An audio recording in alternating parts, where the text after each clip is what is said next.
Welcome to Ideacraft. I am Sterling Hundley.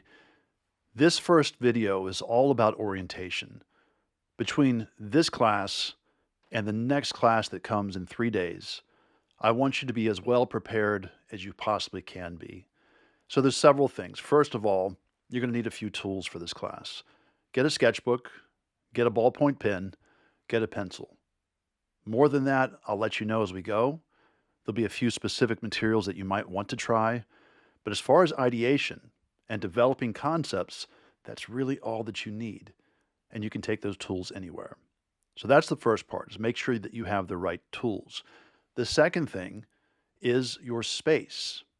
I want you to be working in a space that's comfortable, that's inviting, that gives you an idea of where you want to be. It's not a place that you avoid. It's not too hot. It's not too cold. It's not prone to distractions. So every alarm that you have, every beep, every tweet, everything that's coming at you, turn those things off, right? The third thing is time. I want you to dedicate your time to this course. Get rid of those distractions. If you have other people who are counting on you, or you're a part of their daily lives, make sure you communicate with them. Say, hey, I'm doing this class. This is really important to me.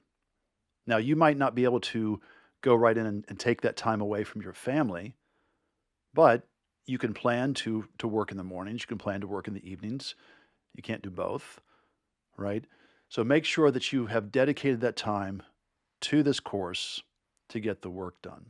All right, so we have our tools, we have our space, and we have our time. The first assignment you'll see listed below.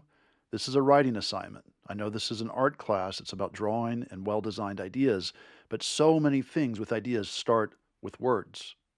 More importantly, this is the orientation part of the class where you orient yourselves, right? There's this thing called priming in psychology where if you start to look for something, you start to see it.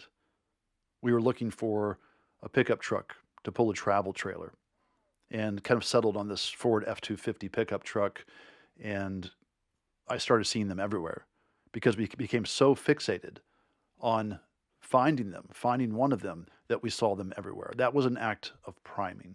So priming works both in a positive and negative way. You think about subliminal advertising, you think about any type of advertising, anything that's repeatedly just stimulating you to see it, to hear it, to taste it, to sense it. You start to get compelled towards those things. And we can do the same thing. It's a lot about what you decide to let in and what you keep out. So we are going to go through an act of priming as a first step in this writing exercise.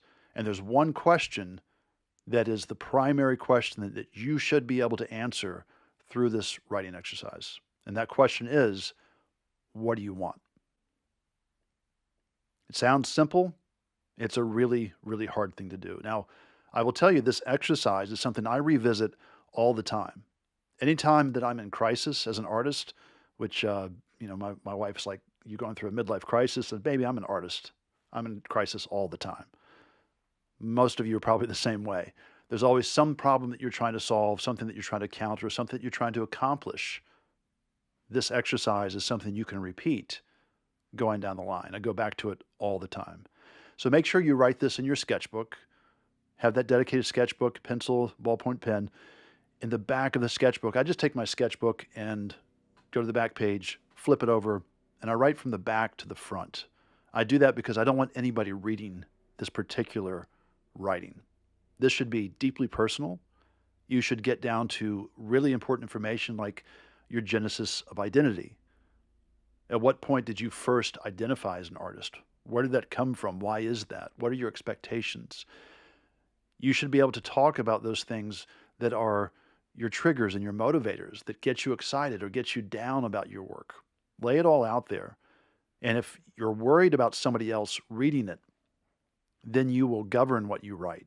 I don't want you to do that. I want you to put it in a place where no one else will read it. You'll never share it. And when you're done with it, if you want, just fold your pages in half. Put a paper clip on them, staple them.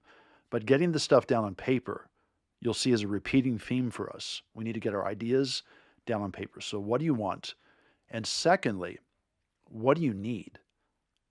We can't just go do whatever we want, obviously. We're living within limitations. So if what you need is setting limits on time, space, finances, whatever it is, then we need to make sure that you're working within those. And what you want has to fit within what you need, right? And ultimately, what we're trying to do is get to a place where the things that you want provide for what you need. All right. Now, I have two ways of looking at this. A lot of what I'm going to be talking about here is from a commercial design and commercial illustration perspective, but the process for ideation is really universal. It's in the tools that you choose to amplify that message that things start to become films or comics or animation or music or whatever it is. But it always starts with ideas. And I encourage you to always start with words. All right. So we are looking at all this information. We're trying to get set up for your class. You'll have your first lesson beyond orientation. I'm thrilled to see what you're going to do. We have a lot of ground to cover over the next 6 weeks. Thank you all for being here. Once again, I'm Sterling Hundley. My bio is listed in the email if you want to check out what I do or where I come from. A lot of the lesson is written out for you on things to expect, the course structure, the syllabus, how many times we have assignments coming in each week, what types of assignments we have. All that is covered in the written lesson. Make sure you read that. Until next time, think louder.